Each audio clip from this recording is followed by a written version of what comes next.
Hey all, it's Dinosa. I'm doing actually a little change up. We're gonna do Work of Art Season 2 and start with Episode 1.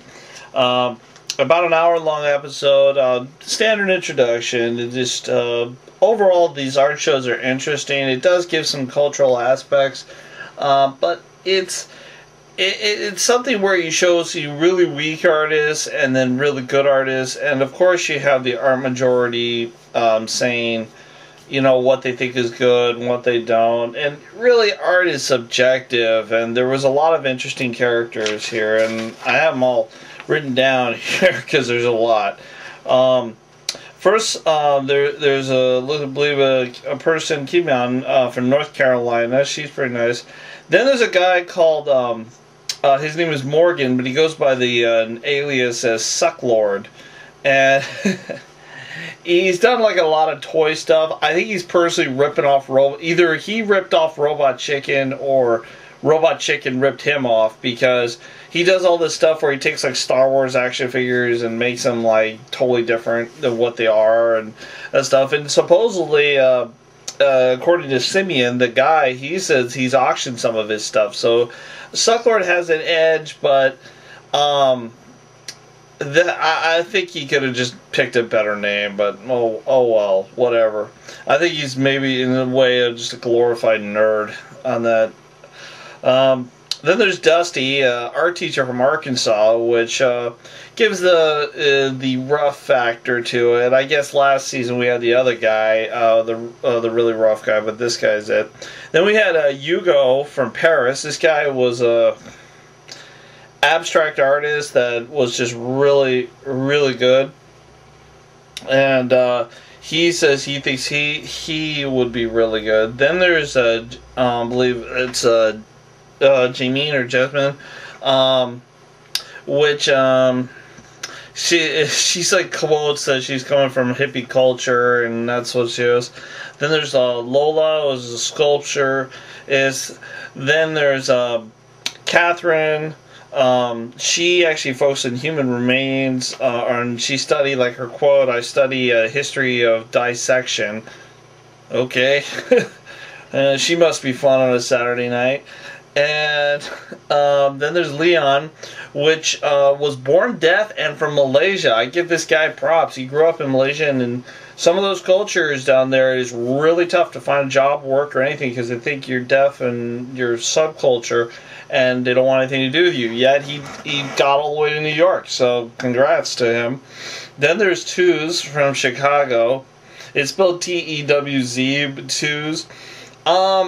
And he says he's a graffiti artist. Now, here's the thing. There is a legendary graffiti artist that came to San Francisco for a little bit, and he's from Paris. He makes phenomenal artwork, and his artwork goes for a lot of money. But no one's ever seen him. No one's ever photographed him. He's really stealthy on doing things. And I forget his name, but he's supposedly just really big time. And those who have done that and get a reputation for graffiti have actually met him, and that's part of the deal, is they can't take photos or talk about him. But to give you perspective, this guy is so good that when he does artwork and it is certified that it's his artwork, they will actually take the wall out of a building to get that artwork out, because the artwork alone is worth more than it would be to replace the wall. In San Francisco, you had those brick buildings where he painted a few things, and there were literally construction crews already Xing out where he painted to take out just that one section in whole to keep it together so they could sell it and then replace it with brick. That's props. You gotta give that man credit.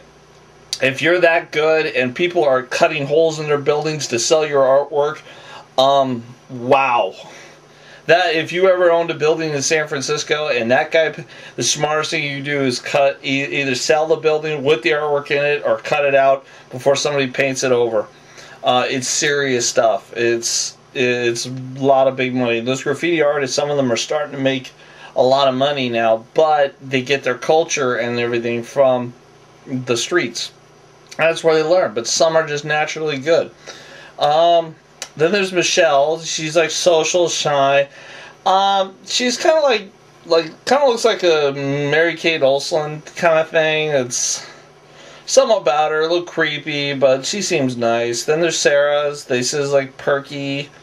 And then there's Bayette, which is a guy that specializes in doing video.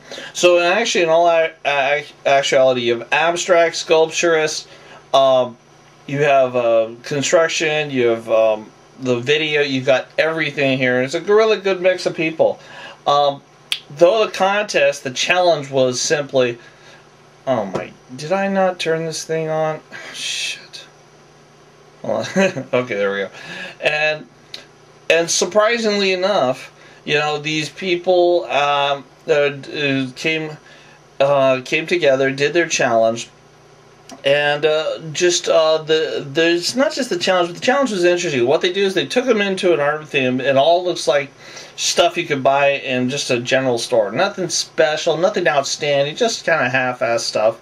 And they were like, what? This is art? What? And they're like, okay, here's the challenge. You got to take that artwork off, pick one, and then go ahead and make it new. Okay, so you went ahead and make it new, and there are things like statues of frogs, 3D pictures, and you do see the more creativity. So, like a couple of things that will make notice, because it's a very basic challenge, but what you're asking someone to do is take someone's artwork and make it better, or revision their whole artwork. And it has to be probably a production piece of junk for someone to do that, because as an artist I would be pretty pissed, but unless I designed it for that purpose and I was being told it was being done for that, because then the people who revision it, in this case the cast here, get all the credit, whereas the guy who made the original piece gets none. So, I don't know, it's a little bit see. I mean, interesting quote. They said, "Good artists borrow, great artists steal." And that was a very interesting quote, because it's quite accurate. There's a difference between borrowing, copying, and stealing. And there's a slight difference. Copying is just taking like a stencil and copying. Stealing stuff is taking the idea and just plotting your own vision.